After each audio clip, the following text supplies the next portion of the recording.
नमस्कार दोस्तों, स्वागत है आपका रीट मैथ्स साइंस चैनल पर। रीट मैथ्स साइंस चैनल केवल साइंस और मैथ्स के लिए बनाया गया है। इसमें मैथ्स लेवल फर्स्ट और लेवल फर्स्ट सेकंड की पढ़ रहे हैं हम रीट लेवल के लिए, और साइंस हम पढ़ते जा रहे हैं रीट लेवल सेकंड के लिए दोस्तों, ठीक है। अब जो हम पढ़ते आ रहे हैं इसमें जो हमारा टॉपिक चल रहा है वो चल रहा है प्रतिशत या परसेंटेज मैथ का टॉपिक चल रहा है। उसमें कई 4-5 टाइप के हम सवाल कर चुके। अब जो अगली टाइप हम जो पढ़ने जा रहे हैं वो सवाल पढ़ने जा रहे हैं हम। बोर्ड पे देखिए, जनसंख्या संबंधित प्रश्न, पॉपुलेशन से रिलेटेड प्रश्न होंगे, और ये बहुत इंपॉर्टेंट टॉपिक है, आपके सिलेबस में डायरेक्ट लिखा हुआ है। वैसे प्रतिशत हर चीज़ पढ़ने में काम आएगा, लेकिन जनसंख्या संबंधित प्रश्न जब आप रीट लेवल सेकंड का सिलेबस देखोगे उसमें डायरेक्ट लिखा हुआ है कि जनसंख्या संबंधित प्रश्न क्या आ सकते हैं आपके एग्जाम में। तो जनसंख्या संबंधित देखो 2 या 3 टाइप के प्रश्न बनते हैं, कोई ज़्यादा प्रश्न नहीं बनते। अब देखिए, हम शुरुआत करने जा रहे हैं क्वेश्चन नंबर फर्स्ट से। जनसंख्या संबंधित एक सवाल सीख जाइए, इसमें मैं सारे सवाल सिखा दूंगा। बस सामान्य सी 1-2 बातें ध्यान रखनी है। बेसिक कंसेप्ट में भी जाएंगे और डायरेक्ट ट्रिक से बताऊंगा, तो डायरेक्ट ट्रिक बहुत आसान रहेगी आपके लिए, और कुछ ही मिनट नहीं लगेगी आपको सवाल सोल्व करने में। कुछ ही सेकंड्स में आप क्या कर सकते हो, सवाल को सोल्व। ठीक है दोस्तों, तो जुड़े रहिएगा इसी प्रकार से। चैनल को सब्सक्राइब कीजिए, शेयर कीजिए, ज़्यादा से ज़्यादा दोस्तों में, ग्रुप्स में इसको शेयर कीजिए, जिससे कि जो बच्चे REET science math level first second पढ़ना चाह रहे हैं वो बच्चे पढ़ सकें, सब बेनिफिट उठा सकें। मैं पूरा कोर्स होगा इसमें, जैसे आप देख रहे हो टॉपिक वाइज एक एक चीज़ चली आ रही है। चाहे साइंस देखिए चाहे मैथ्स देखिए, रीट लेवल फर्स्ट और सेकंड दोनों ही पढ़ाते हुए अपन चलेंगे। तो दोस्तों, शेयर करना ना भूलिएगा, सब्सक्राइब करना ना भूलिएगा, और बेल आइकन या घंटी का बटन दबा के रखिएगा, जिससे कि मैं जैसे ही कोई वीडियो लगाऊं तो वीडियो लगाते ही या वीडियो अपलोड होते ही आपके पास तुरंत नोटिफिकेशन आ जाए नई क्लास का, और तुरंत आप पढ़ाई शुरू कर सकें। एक कॉपी और एक पेन बनाइए, जिससे साथ साथ लिखते जाइए, पढ़ते जाइए। पूरा सिस्टमेटिक ढंग से एक एक चीज़ कवर कराऊंगा दोस्तों, ठीक है। जुड़े रहिए। आप देखिए, जो सवाल है आपके सामने, एक बार क्वेश्चन आप खुद पढ़िएगा, फिर मैं एक एक चीज़ इसकी समझा के अपन इसको सॉल्व करेंगे। तो देखिए दोस्तों बोर्ड पे कि क्या चल रहा है आपके इस प्रश्न में।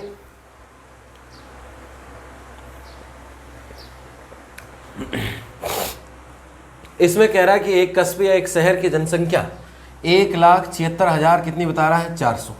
1,76,000 कितनी बता रहा है, 400। यहाँ एक शब्द और लिखा रहता है वर्तमान, कई सवालों में लिखा रहेगा और कई सवालों में नहीं लिखा रहेगा, ठीक है दोस्तों। तो जनसंख्या जो आज की बता रहा है वो बता रहा है 1,76,000 कितनी बता रहा है, 400। और हर साल जो कमी या वृद्धि हो रही है, आगे से आगे बढ़ती जा रही है जनसंख्या, वो कितने की बढ़ रही है, 5% वार्षिक। मतलब गणना जो होती है, कैलकुलेशन कितनी साल से करता है, 1 साल से। जब शब्द वार्षिक लिखा हुआ ही मिलेगा तो वार्षिक का मतलब कि 1 साल बाद चेक करते हैं कितनी बढ़ी, उसके बाद अगले साल फिर चेक करते हैं तो कितने के हिसाब से बढ़ती जा रही है, 5% के हिसाब से बढ़ती जा रही है। तो आपके शहर की जनसंख्या कितनी, 1,76,400, और वार्षिक वृद्धि कितनी हो रही है, 5% वार्षिक वृद्धि हो रही है, ठीक है दोस्तों। अब हमें जो कह रहा है वो कह रहा है कि 2 वर्ष बाद, मतलब आगे आने वाले 2 साल बाद कस्बे की जनसंख्या क्या होगी। एक तो ये आगे की बात पूछी, हम तो यहाँ हैं वर्तमान में, अपन कहाँ हैं दोस्तों, वर्तमान में। एक तो पूछ रहा आगे के 2 साल बाद कितने हो जाएंगे ये बढ़ के, और एक पूछ रहा है बोले 2 साल पहले कितने थे। भाई 2 साल में फिर 5% बढ़ा, फिर अगले साल 5% बढ़ते बढ़ते यहाँ पहुँचा, अब 5% ऐसे चलेगा। यहाँ पे अपन है 2 सवाल पूछे इसके अंदर, कितने सवाल, 2 सवाल। 2 सवालों में पहला सवाल है कि आगामी या आने वाले 2 वर्षों बाद आपके शहर की जनसंख्या कितनी होगी। तो पहले 5% बढ़ेगा, फिर 5 और बढ़ेगा आपके पास, ठीक है। इसके बाद जब कम, पहले 5 कम बढ़ी थी, पहले फिर बढ़ी 5, तो 2 साल पहले की पूछ रहा है और 2 साल बाद में की पूछ रहा है आपसे। तो देखिए, सवालों को करने के कई सारे तरीके हैं। अब इसमें एक बार ये जो प्रश्न पूछे आपसे 2, इन दोनों ही प्रश्नों की बात करेंगे अपन, और इन दोनों प्रश्नों को हल करने के पश्चात हम जो और इसमें से क्या क्या प्रश्न एग्जाम में बन सकते हैं, या एग्जाम ओरिएंटेड किस टाइप के सवाल वो पूछ सकता है हमसे, वो उन सवालों की और बात करेंगे दोस्तों, ठीक है। तो जुड़े रहिए लगातार। अब देखिए, शहर की जनसंख्या, वर्तमान जनसंख्या कितनी है आपके पास, वर्तमान जनसंख्या है मेरे पास 1,76,000 कितनी है, 400, ठीक है। और वार्षिक वृद्धि दर कितनी बता रहा है आपके पास, 5% की। वार्षिक वृद्धि दर कितनी है दोस्तों, 5% की, ठीक है। अब हम जो इसमें सवाल करने जा रहे हैं वो करने जा रहे हैं पहला सवाल कौन सा है कि 2 वर्ष बाद कस्बे की जनसंख्या। तो 2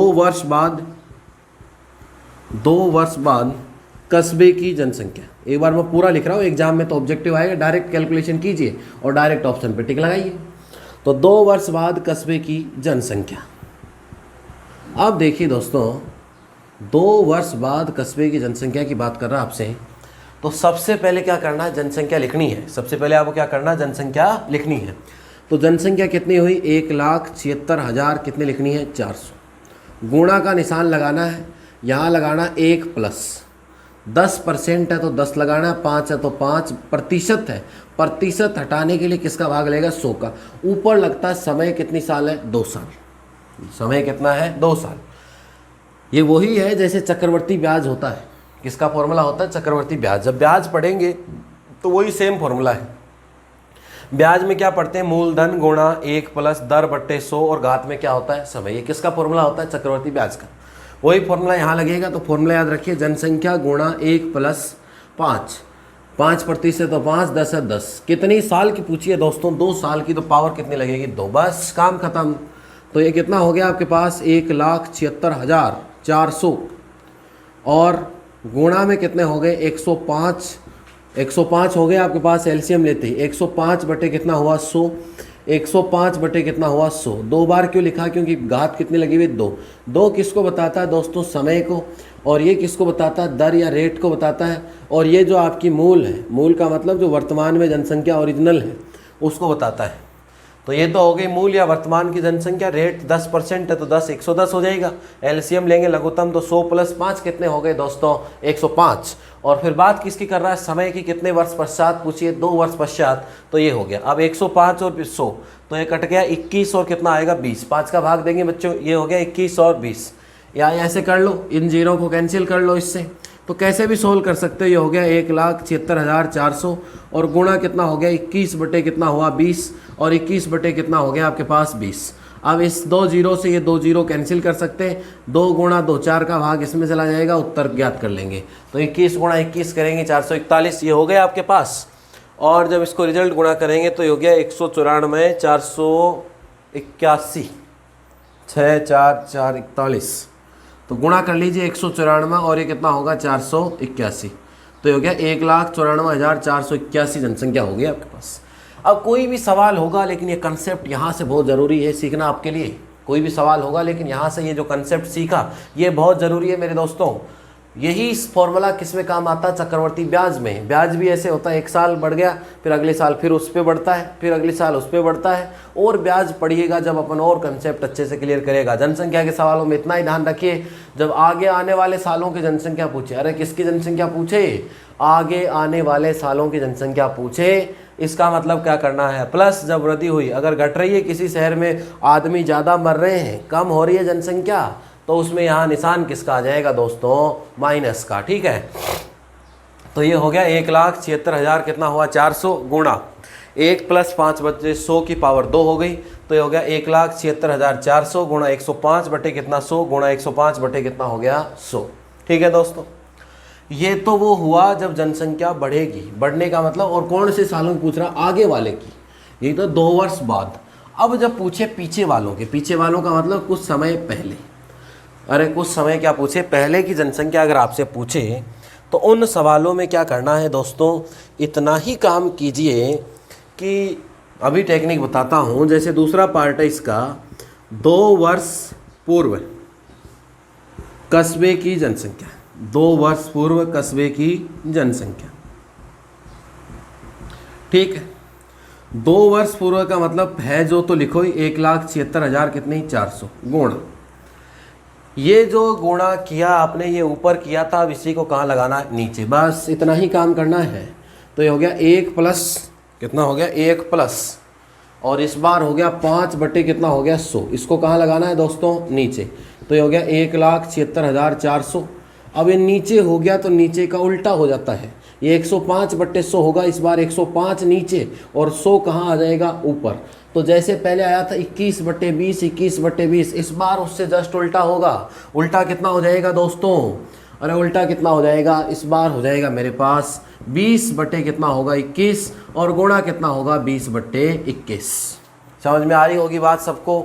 इस बार इससे उल्टा हो जाएगा और जनसंख्या जब कैंसिल करोगे तो पूरा पूरा भाग जाएगा इसमें, तो ये हो जाएगा आपके पास 2 बार 2 बार 4 बार जाएगा इसका, तो 400 ये हो जाएगा 1,16,000, तो 1,00,000 कितना हो जाएगा दोस्तों 60,000। तो कंसेप्ट इतना ही है, एक याद कर लीजिए, इसका जो किया था उसका क्या कर लो उल्टा। उल्टा करने का मतलब कहाँ लगा लो, नीचे।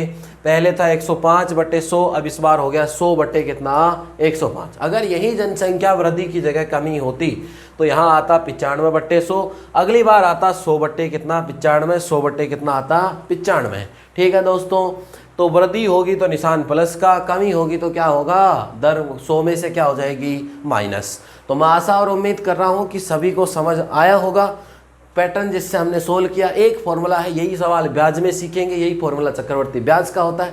आगे वाले 2 साल की पूछेगा तो ये चीज़ें गुणा में ऊपर करनी है, और पीछे वालों की पूछे तो ये चीज़ें कहाँ आनी नीचे। नीचे आने का इतना ही लॉजिक ध्यान रखिएगा कि जो इसमें जो 105 बटे 100 105 बटे 100 है वो उल्टे हो जाएंगे। कितना हो गया 100 बटे 105, 100 बटे 105, तो कट के कितना होगा 20 बटे 21, 20 बटे 21। समझ में आया होगा सबके। अब एक तो ये पूछ लेता है, दूसरा सवाल क्या पूछता है दोस्तों, दूसरा जो सवाल पूछेगा, जैसे इस सवाल का उत्तर आया था 194 481 जो भी था, ठीक है, ये उत्तर आया था इस ऊपर वाले का। कई बार ये न पूछ के यहाँ पूछ लेता है कि 2 वर्ष बाद जनसंख्या में क्या फर्क पड़ेगा या कितना अंतर आएगा। भाई अब तो कितनी है 1,76,400 और बाद में इतनी हो गई, तो इन दोनों को घटा के फिर क्या आएगा अंतर। तो वो ध्यान से देखना है कि अंतर पूछा है या जनसंख्या पूछी आपसे। ये चीज़ यहाँ बहुत इंपॉर्टेंट है एग्जाम में।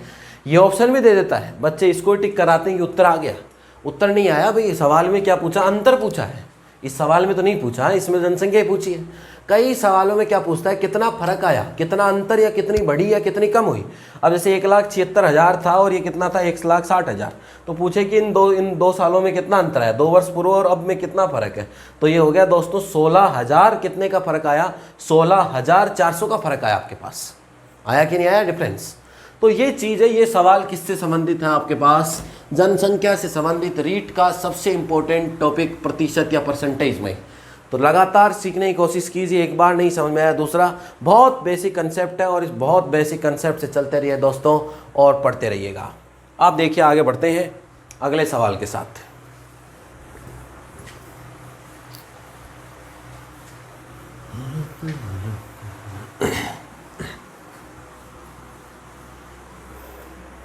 अब देखो नेक्स्ट क्वेश्चन जो मैं लेके आ रहा हूँ वो थोड़ा अलग टाइप का है।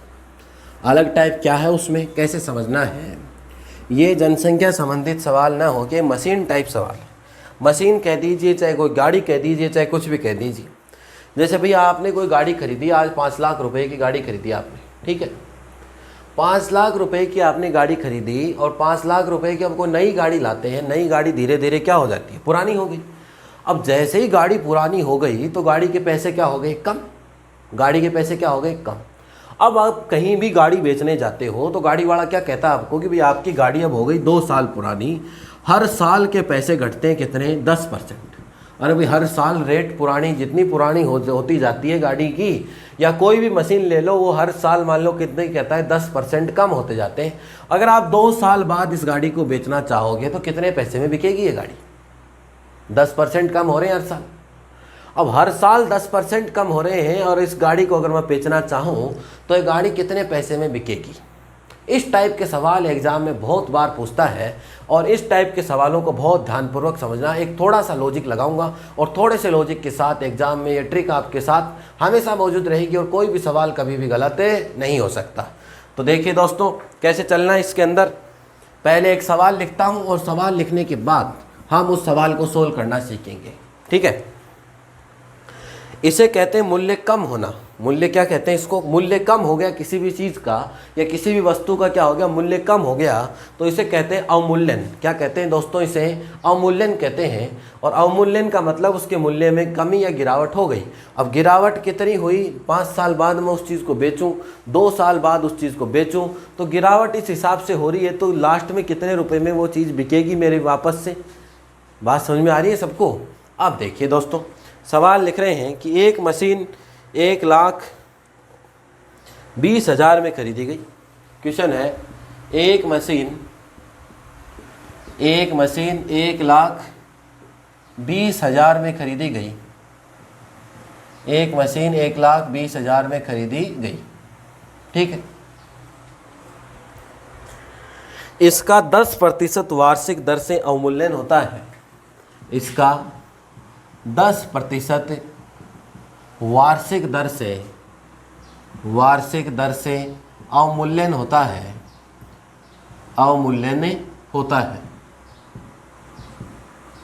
इसका 10% वार्षिक दर से क्या होता है? अवमूल्यन होता है। 2 वर्ष बाद इस मशीन का मूल्य क्या होगा? 2 वर्ष बाद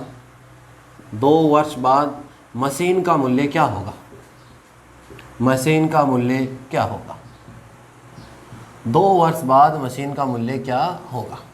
ठीक है दोस्तों, एक मशीन 1,20,000 में खरीदी गई, इसका 10% वार्षिक दर से अवमूल्यन होता है, तो 2 वर्ष बाद मशीन का मूल्य क्या होगा? तो देखिए इन सवालों को सॉल्यूशन आपको कह रहा है कि भाई मशीन कितने की नई लाए थे? 1,20,000 रुपये की हम नई मशीन लेके आए थे, और नई मशीन में जो रेट कम हो रही है वो साल की साल कितनी घटती जा रही है दोस्तों? 10% कम होते जा रहे हैं साल की साल पैसे। तो 2 साल 3 साल 5 साल बाद जब मैं उस मशीन को बेचूं तो मेरे को कितने पैसे मिलेंगे? ये काम करना आपको इस सवाल में। तो बहुत ही आसान सा कंसेप्ट है दोस्तों। इसमें वार्षिक दर से अवमूल्यन का मतलब है रेट क्या हो रही है? कम। अरे रेट क्या हो रही है? कम। वही फॉर्मूला लगेगा 2 वर्ष बाद मशीन का मूल्य। 2 वर्ष बाद मशीन का मूल्य वही लगेगा बेटा। अभी जनसंख्या में बताया था, कितना बताया था? 1,20,000 गुणा 1 प्लस कितने प्रतिशत है? 10 बटे कितना? 100। समय कितना है? 2 साल। लेकिन जनसंख्या बढ़ती है तब तो क्या आता है? प्लस। जब किसी शहर की जनसंख्या घटती है तो क्या आता है? माइनस। यहाँ मशीन का मूल्य अवमूल्यन हो रहा है। अवमूल्यन का मतलब क्या हो रहा है दोस्तों? कम हो रहा है। तो निशान किसका आएगा? माइनस का। कोई नए फॉर्मूले की आवश्यकता नहीं है। ये हो गया 1,20,000 गुणा 90 बटे कितना हो गया? 100। और ये हो गया 90 बटे कितना हुआ? 100। तो इन जीरो से ये 2 जीरो कैंसिल हो गए, 2 जीरो से ये 2 जीरो कैंसिल हो गए। 9,981 से गुणा कर लो 12 को, और फिर कितने जीरो लगा देंगे? 2। तो ये आ गया मेरे पास 97,000, और ये आ गया आपके पास 24,200। ये आया कि आपकी जो 1,20,000 की मशीन थी, साल की साल कितने का पैसे कम हुए? उसके 10% पैसे कम हुए। तो दोस्तों वही फॉर्मूला लगेगा। कौन सा? जनसंख्या बढ़ती थी तो प्लस लगाते थे, जनसंख्या घटती थी तो क्या लगाते थे? माइनस। अगर जनसंख्या, यही तो पूछा था, 2 वर्ष बाद जनसंख्या में वृद्धि हुई, यहाँ 2 वर्ष बाद मूल्य क्या हो गया? अवमूल्यन हो गया। अवमूल्यन होने का मतलब किसी भी वस्तु का मूल्य क्या हो गया? कम हो गया दोस्तों। और कम होने का मतलब प्लस की जगह निशान किसका आएगा? माइनस का। और जब निशान माइनस आएगा तो 100 माइनस 10 कितना हो गया? 90। 90 बट्टे 100 गुणा 2 साल है तो 2 बार लिखेंगे, 3 साल है तो गुणा कितनी बार करेंगे? 3 बार। तो बात समझ में आई होगी। ये वही सवाल है जनसंख्या वाला, वही फॉर्मूला काम आएगा। बस कम होता है तो माइनस, और ज़्यादा होता है तो दोस्तों क्या आएगा? प्लस। अब एक वो सवाल बताने जा रहा हूँ। ये सवाल लाभ हानि में भी सीखेंगे, प्रतिशत में भी सवाल को करते हुए चलेंगे अपन। और ऐसा कोई भी एग्ज़ाम नहीं है जिसमें 1 या 2 बार ये सवाल नहीं पूछा गया हो। चाहे फर्स्ट ग्रेड हो आपकी, चाहे सेकंड ग्रेड मैथ्स का पेपर हो, चाहे रीट लेवल फर्स्ट हो, चाहे रीट लेवल सेकंड हो, चाहे नेट का एग्ज़ाम हो, चाहे आरएस का एग्ज़ाम हो, चाहे आईएएस का एग्ज़ाम हो, कोई भी एग्ज़ाम हो, हर एग्ज़ाम में सवाल पूछा गया है। ध्यान से देखिएगा। और इसमें ऑप्शन बहुत खतरनाक आते हैं, जिससे कि हम सवाल आते हुए भी जल्दबाजी के चक्कर में गलत कर देते हैं, और गलत करने के बाद भी हमें मालूम ही नहीं चलता कि हमने अपना सवाल क्या कर दिया है दोस्तों? गलत। तो ये बहुत ही खतरनाक सवाल है और बहुत ही आसान सवाल भी है। अगर एक बार सीख गए तो फिर कभी भी आप इस सवाल को क्या कर सकते हो? सॉल्व। ठीक है दोस्तों, अब करने जा रहे हैं उस सवाल को। छोड़िएगा मत, देखना न भूले इस सवाल को। तो लगातार जुड़े रहो। देखिए इस पूरे सवाल में क्या कह रहा है आपको। देखिए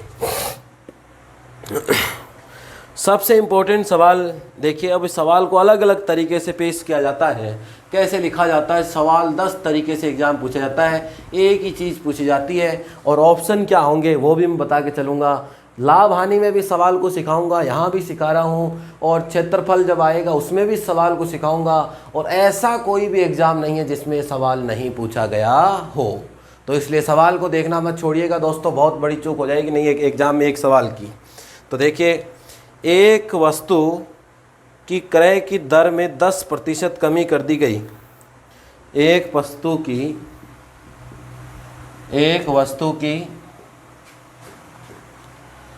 क्रय दर में, क्रय मतलब खरीदने की दर, क्रय दर में 10% की कमी कर दी गई। एक वस्तु की क्रय दर में 10% की क्या कर दी गई? कमी कर दी गई, तथा इसकी खपत 10% बढ़ गई। तथा इसकी खपत 10% बढ़ गई। तथा इसकी खपत 10% बढ़ गई।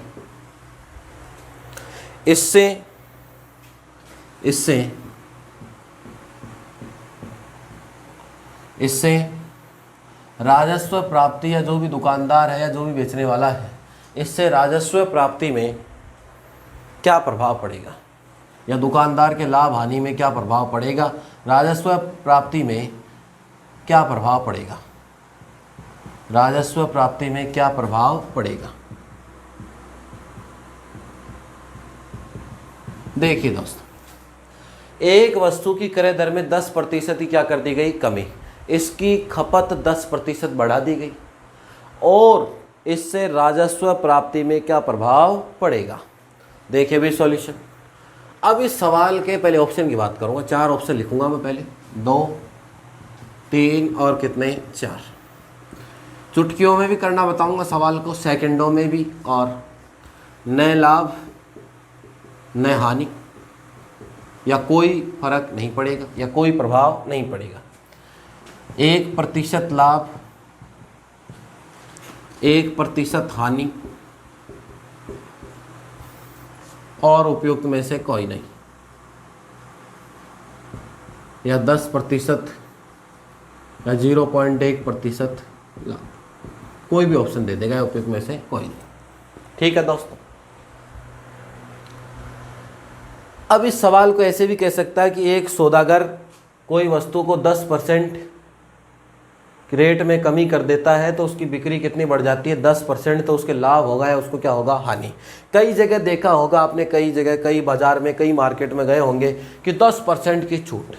कई दुकान वाले रेट कम रखते हैं, वो ये सोच के चलते हैं कि अगर थोड़ी छूट दे देंगे तो उतने ग्राहक ज़्यादा आ जाएंगे, तो अपना फ़ायदा वही बना रहेगा। भाई अगर मैं मान लो कि कोई चीज़ को 10% की छूट दे दूं और मेरे ग्राहक कितने बढ़ जाएं दुकान में, 10% और 10 आदमी और आने लग जाएंगे, मान लो 100 में से, तो मेरे को इस काम में लाभ होगा या हानि होगी? भाई कई आदमी क्या है कि सस्ते में काम करते हैं, वो ज़्यादा लोगों पे डिपेंड रहते हैं, और कुछ क्या है रेट महंगी रखते हैं, वो कम लोगों से लाभ कमाना चाहते हैं। 2 तरीके की मार्केट होते हैं। एक वो मार्केट जिसमें रेट हाई रख के लोग कम आते हैं उनके पास, एक वो लोग हैं जिनकी रेट कम होती है उनके पास लोग ज़्यादा आते हैं। तो वो लोग ज़्यादा आते हैं, रेट कम, तो वहीं पहुंच जाते हैं प्रॉफिट में, और जो रेट हाई रखते हैं उनके पास लोग कम आते हैं तो वो भी वहीं रहते हैं प्रॉफिट में। ठीक है। अब इन चीज़ों को ध्यान से देखें कि ऐसे काम में कि 10% ही तो रेट कम करी, 10% ही आदमी बढ़ गए या उस चीज़ की खपत बढ़ गई, तो क्या होगा?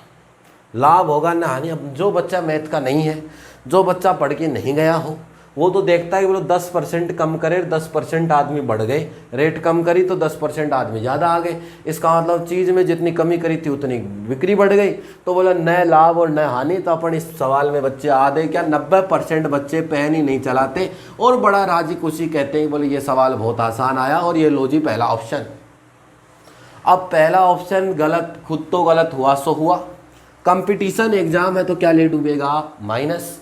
तो एक साथ में जो सवाल सोल्व किया था सीख के, उस सवाल को और माइनस करेगा, तो एक तो खुद गया सो गया और साथ में ले और डूबा। ये ऑप्शन कभी भी सही नहीं होगा दोस्तों।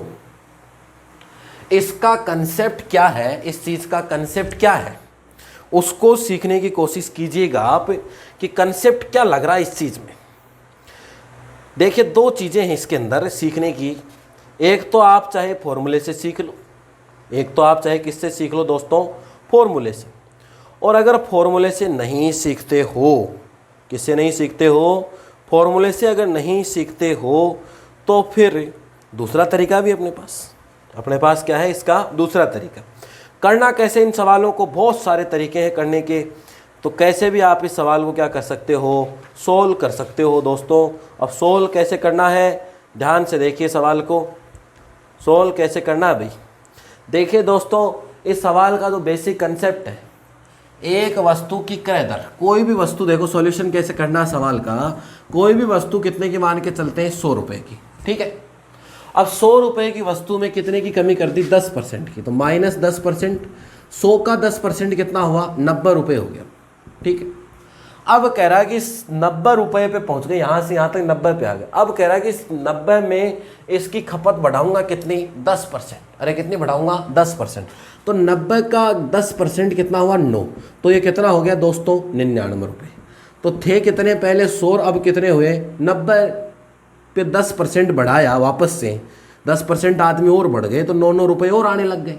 90 का 10% देखना तो 99 हुए। 100 और 99 में फ़र्क कितने का आ गया, 1 रुपये का। अब गणना किसके ऊपर है, 100 पर, तो 1% हो गया। ये कम हुआ ना, 100 से कितना हुआ, 99, तो 1% की दोस्तों क्या हो गई इसमें, और 1% की दोस्तों क्या हो गई, हानि हो गई आपके पास। 1% की दोस्तों क्या हो गई, हानि हो गई। इसके बाद देखिएगा, इसके बाद देखिएगा यहाँ से, अगर कोई सवाल में, ये तो ये हो गई टेक्निक, ये तो हो गया कंसेप्ट समझने का। अगर इन्हीं सवालों को डायरेक्ट करना हो तो मैं कैसे करूं, इन्हीं सवालों को डायरेक्ट करना हो तो कैसे करूं। तो इन सवालों को अगर डायरेक्ट करना हो आपको तो क्या करते हैं दोस्तों, R² बटे कितना सूत्र होता है डायरेक्ट, R² बटे कितना होता है, 100%। जैसे ये था R का मतलब 10, तो ये हो गया 10 गुणा 10, 100 हो गया, और बटे कितना, 100 कट गया, तो कितना रिजल्ट आ गया, 1%।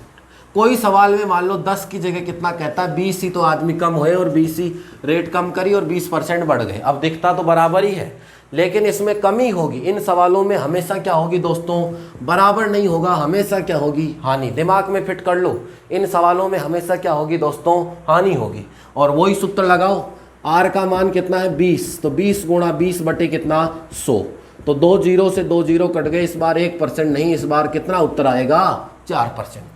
तो ये तो है डायरेक्ट फॉर्मूला, बाकी हुआ कैसे वो दिख रहा है। अब देखो 4% यहीं से कर देता हूँ इस सवाल का। देखो अगर 20 है तो 100 में से 20% करूँगा तो 20 घट गया, कितना हो गया, 80। अब 80 पे पहुँच गए, ऊपर वाले को भूल जाओ, वापस बढ़ाना है। 80 का 20% कितना होगा, 8 का 80 का 10% दोस्तों कितना होगा, 8, और 8 का दोगुना कितना होगा, 16। तो ये कितने पहुंचा, 96 पे, और 100 और 96 में कितने का फर्क आ गया, 4% का। तो ये सवाल है दोस्तों, बहुत इंपॉर्टेंट सवाल है। किसके लिए है, रीट के लिए, जनसंख्या संबंधित सवाल। ये सवाल लाभ हानि में भी आएगा, ये सवाल क्षेत्रफल में भी आएगा। ये कह दें कि एक आयत की भुजा की लंबाई तो बढ़ा दूं और चौड़ाई घटा दूं, 10% एक तरफ तो बढ़ा दी और एक तरफ 10% घटा दी, तो आप देखो क्षेत्रफल वही रहेगा, नहीं रहेगा। इस सवालों में हमेशा क्या होगी, एक दिमाग में एक लाइन लिख लो, बोले क्या होगी, हानि होगी, नुकसान होगा, कम प्राप्ति होगी। और कितने की होगी, अगर 1 10 है तो 1%, 20 है तो 2 का स्क्वायर 4%, 30 है तो 3 का स्क्वायर 9%, 4 है तो कितना होगा दोस्तों, 16%। तो यही सवाल है जो हर एग्जाम में पूछा हुआ मिलेगा आपको। तो इस प्रकार पढ़ते रहिए, अगली क्लास में मैं लेके आऊँगा नया टॉपिक आपके लिए, और जो एग्जाम के लिए बहुत इंपॉर्टेंट टॉपिक है। तो लगातार जुड़े रहिए, इंतजार कीजिए अगली क्लास का, और सभी को बहुत बहुत धन्यवाद।